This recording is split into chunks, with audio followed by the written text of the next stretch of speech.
Hi guys, welcome back. So this is where I treat Hannah to the rest of her core therapy treatment, especially her hips and neck, although you will see me using lots of different techniques and I explain as I go along. Watch to the end to see how Hannah feels after the treatment, and I really appreciate you liking, commenting and sharing, but please do subscribe.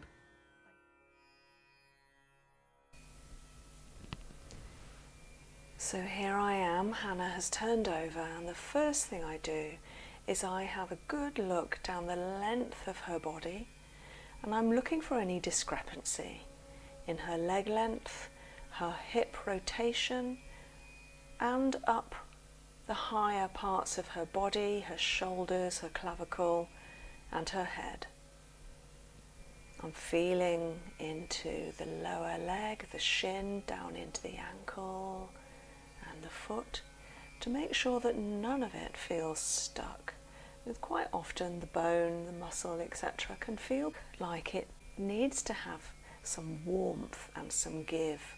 I've got my thumbs into that beautiful kidney area of the foot, and then giving her whole legs a little shake and a stretch to ensure correct calibration down her body. Now this is a beautiful technique, so nice to receive. I've put my own knee underneath Hannah's left, and I've got both hands, palms and fingers around the knee, around the patella bone. I'm feeling into the tendons and ligaments, making sure that the soft tissue is allowing the patella to move, to have some give to it, and also that there is some warmth there.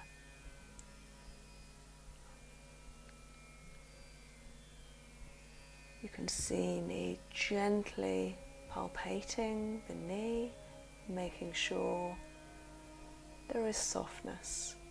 And this is an area that came up in the test earlier. And now I'm going to ask Hannah to visualize a beautiful yellow lotus flower deep within her knee, and that it is gently opening and blossoming. And as it opens, it's extending its healing energy within her knee and into all of the mechanics. The lotus flower is connected with a Gong energy, a healing energy that allows Hannah's own healing response to look after its body and ensure correct health. It's quite a different kind of energy to Reiki, so Qigong is one I've used already many times within Hannah's treatment, for instance on the sacrum. I'm using it again now for me to be able to tune into Hannah's knee, but also for Hannah's own healing response to take ownership.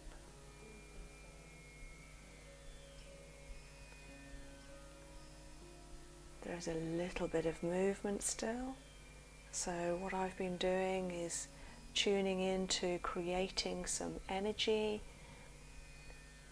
and some softness to her knee, and now I'm making sure that the warmth and the energy is resonating from her knee and outwards.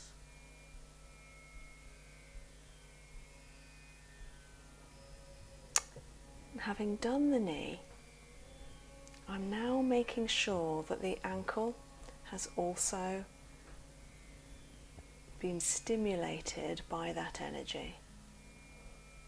The ankle came up in the tests earlier, and so I've actually got one thumb into the top of the ankle, the side of the shin, and the other hand on the foot to rotate at the same time.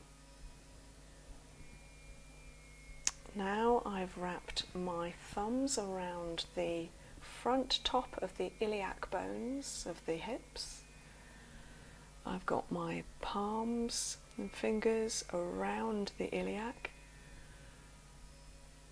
and I'm not only looking at first, once my eyes are open, to make sure that the bones of the hips are not too rotated in one direction or higher or lower. But once I've done that, I close my eyes and I again tune in to the Qigong healing energy and the warmth of Hannah's hips and within the pelvic structure. This is a beautiful feeling of resonance, a very soft vibration within the healing pattern of the pelvis.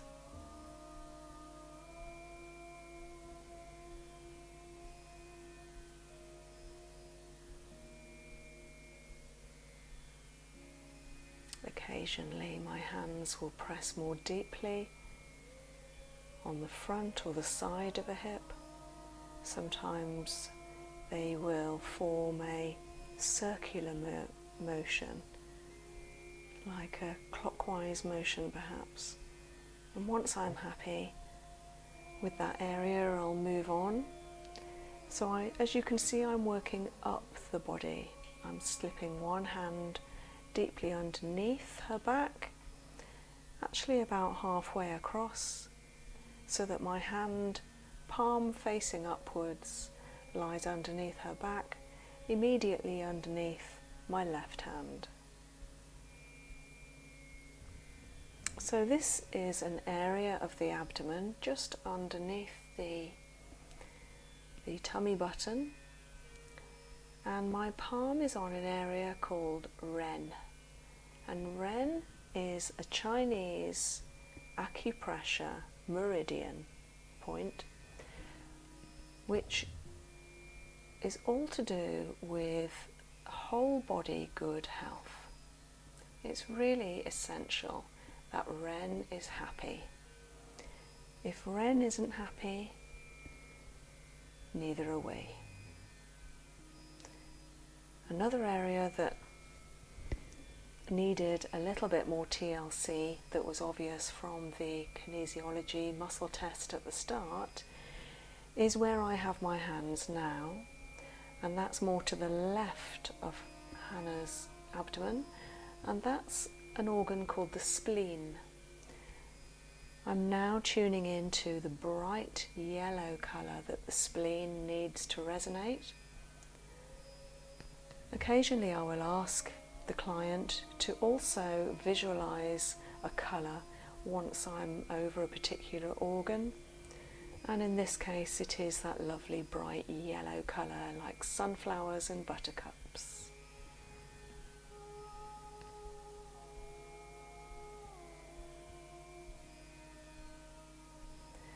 It's interesting actually, once I feel happy with an area, I move on. And sometimes it might take several minutes, sometimes it happens quite quickly. And now working up the body, I'm working on Hannah's right arm. This is called arm repatterning. It's a beautiful technique where I'm actually twisting the lower arm, meanwhile securing the elbow and the wrist in order to unwind any tension within not only all of the arm muscles but also deeply within the shoulder and the neck. This is where we use the arm as a lever to work on the neck. As you can see here, I've actually got my eyes looking out into the room, and sometimes that helps me to look away from the area I'm working on, to tune into it more, so that I'm feeling with my hands and feeling not only where my hands are, but I'm feeling right up into the shoulder and neck.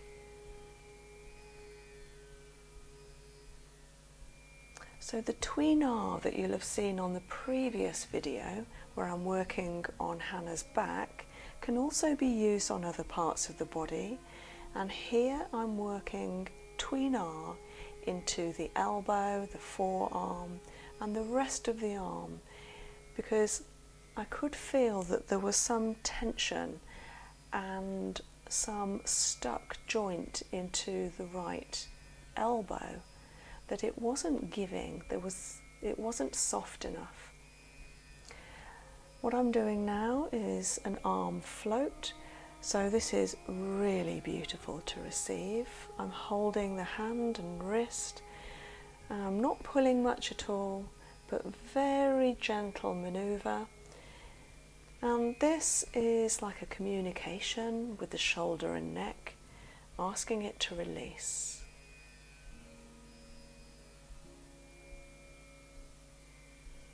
And once I've done the arm float, I just revisit very briefly the arm repatterning once more to make sure that it feels better. Because if something doesn't feel better, it's important for me and for the client to revisit that area until I can feel some healing going into that area.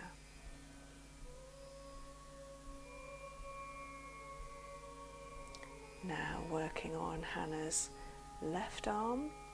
This one feels quite different to the right. The right had come up in the muscle test earlier that the elbow wasn't happy. This one feels much better, but I'm just making sure that there isn't any tension there that's drawing the neck over to the left-hand side.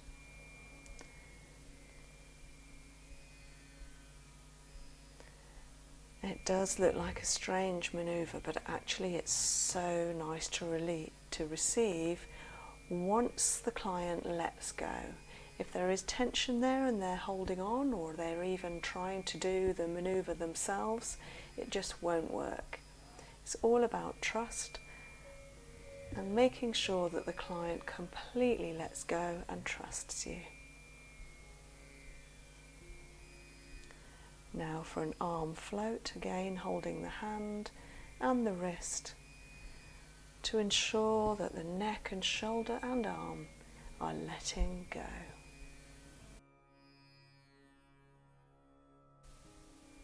Allows therapist to connect with client in the most subtle of ways, connecting in a beautiful, healing manner while reassuring the client through touch that all is well.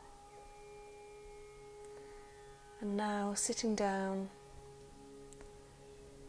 in order to connect with the upper part of the torso, shoulders, breastbone, clavicle, down the arms into shoulder points, scapula, up into the neck, and then the scalp. In order to make sure the head is aligned correctly, I remove any bulking of hair that will offset the head in one direction, and I'm checking for softness into the breastbone, along the line of the clavicle, and then into the vertebra of the neck. There are 7 vertebrae here, the cervical vertebra. The top 2 are called the atlas and axis. So they're referred to as C1 and 2. And you can see here the most amazing feeling. This is incredible to have this done. It's called a neck release. And you can see my fingers are immediately underneath the very top of the neck, because the neck actually comes way up into our cranium, supporting all the cranial bones, and therefore the neck needs to be really strong. It's obviously helped by the muscles around the neck, the sternocleidomastoid muscles, and also the erector spinae around each side of the vertebra. So I'm feeling here at each vertebra, each of the cervical vertebra, to check for softness and movement to make sure they're not fixated or subluxated.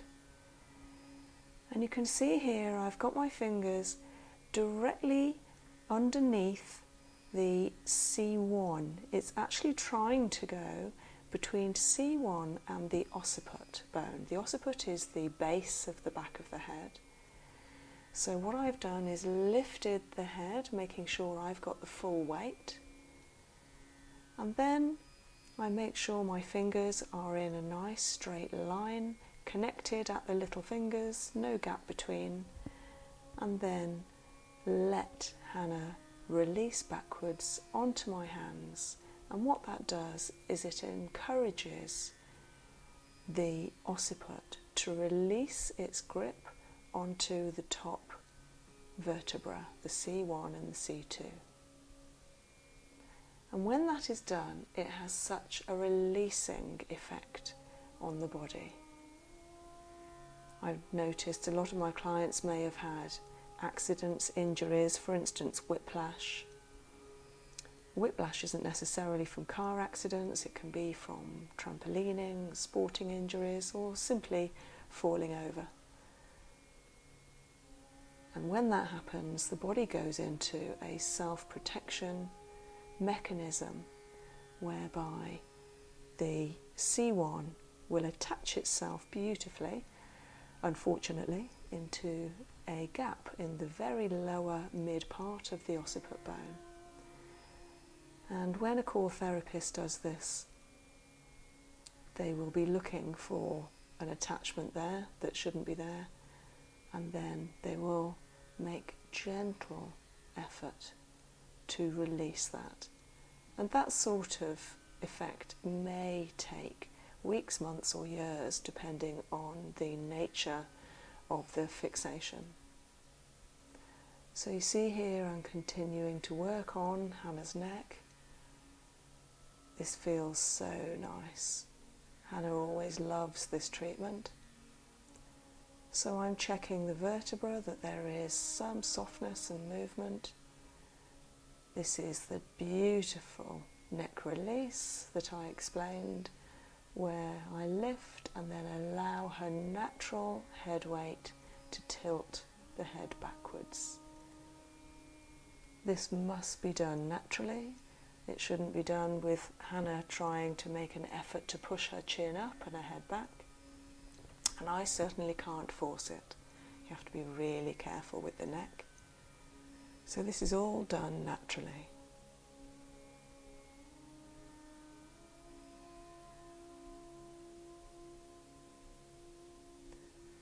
So as I'm working on that muscle either side of the neck, that is also ensuring not just the vertebra, but the erector spinae and the sternocleidomastoid are also not strained and not in spasm, that they're loose and soft and able to support Hannah's head and neck correctly. So I have one hand underneath Hannah's occiput here, the bone at the base of the scalp, and one hand towards the shoulder and the shoulder point, and I'm encouraging a looseness there. And what should be happening is Hannah's right shoulder should be bouncing back as I push it. It's bouncing a little, but I do want that to bounce back a little bit more than that in time. That's the sort of thing that would happen over the next couple of weeks. A nice long stretch. This feels so nice to have done, especially for people who work over a computer for hours and are hunched or have bad posture. A beautiful treatment on the neck, the shoulders and the cranium.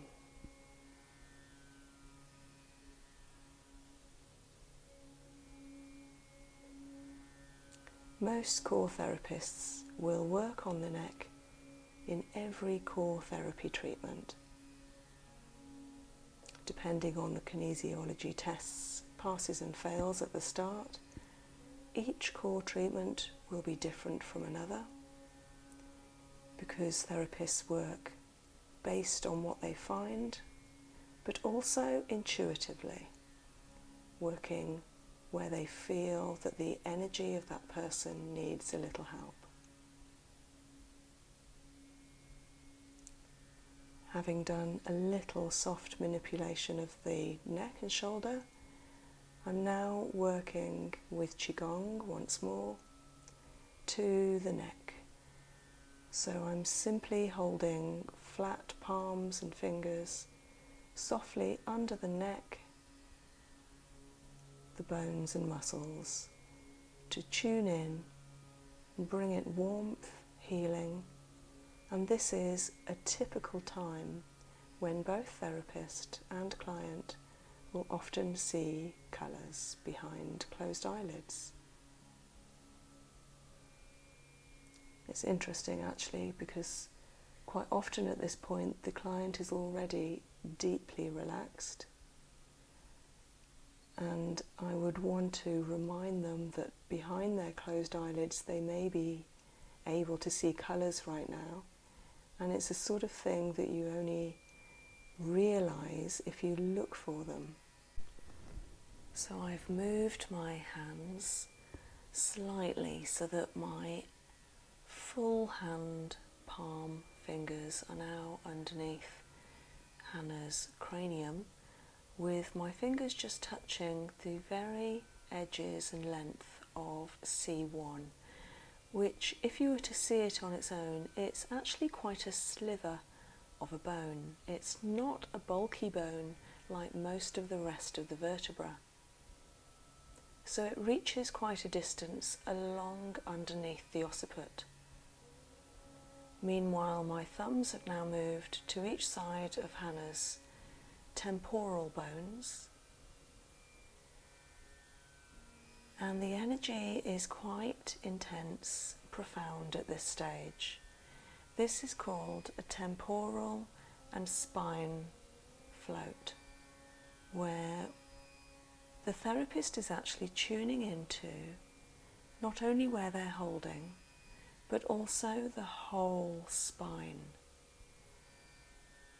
This may take a few minutes depending on the client and their situation. And what I'm doing is I'm actually visualizing the whole spine, and I'm working through from the very top to the very base of every vertebra, tuning into it to make sure that it's not fixed, that it's soft and loose, that there is movement, it's not misaligned or fixated to another vertebra. And in my mind's eye, I'm actually visualizing the spine just rocking slightly. Like a snake moves from left to right, I'm just seeing a very minute movement in my mind's eye of the length of the spine. And each vertebra receives individual treatment. The connection is profound and intense. It works so deeply. It leaves both of us feeling very much in tune. I very carefully release my hands, very respectful of the energy around Hannah. So once I've updated my notes, I ask Hannah to take 3 nice long breaths, keeping her eyes closed and slowly acclimatizing back into the room.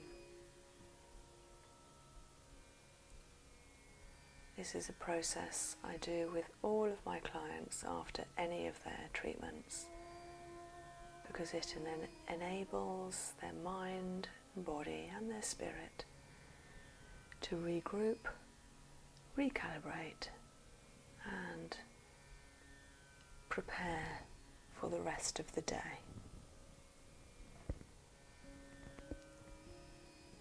I then ask her to be aware of her feet and toes, to give them a little stretch and send the oxygen down to that part of her body.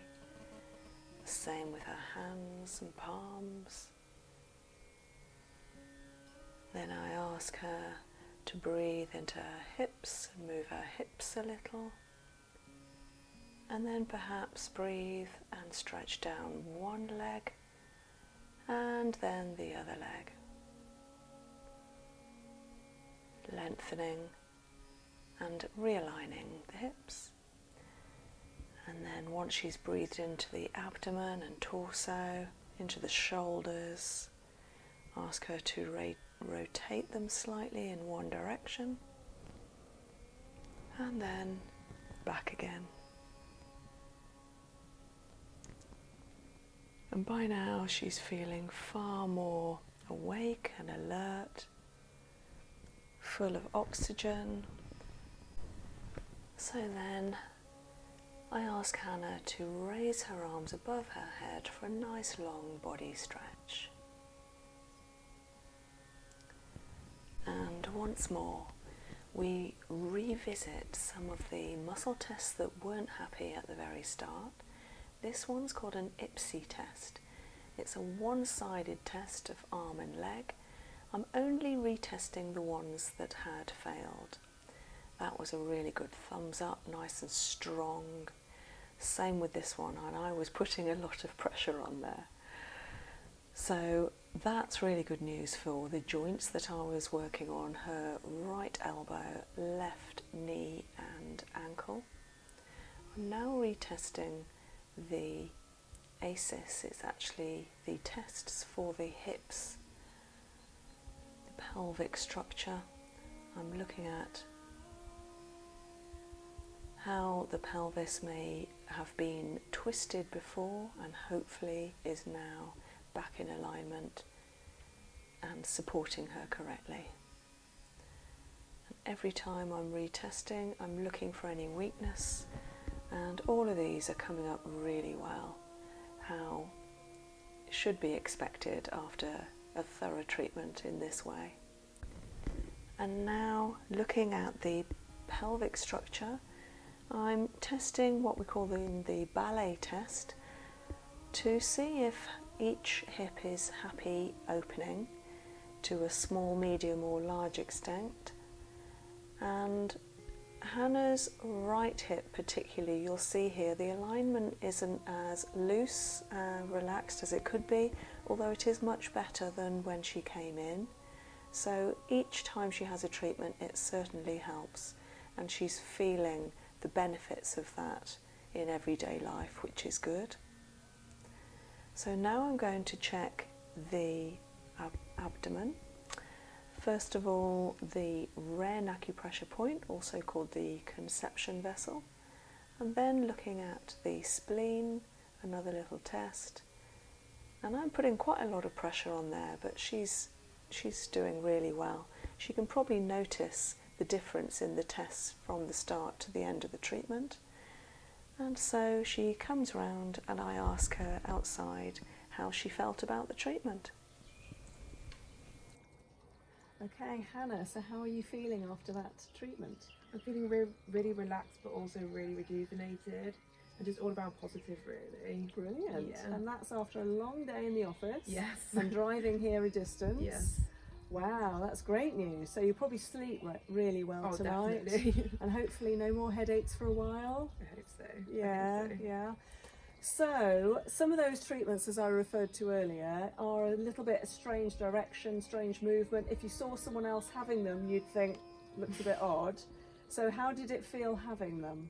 Yeah, so some of the moves are definitely strange and definitely do feel unnatural, but once you fully relax and let go and you're guided, it does feel a lot easier, and once you get into the motion and set of it, it does feel really good. Good, good. Because what I'm doing is using your legs and arms as levers to work on your neck Right. shoulders and your pelvis. So it's all for the good. I mean, if there was something that shouldn't be done, I would either know about it from your notes, or you'd tell me, or I'd feel it when I'm doing it. I'd feel, oh, this doesn't feel right. Yeah.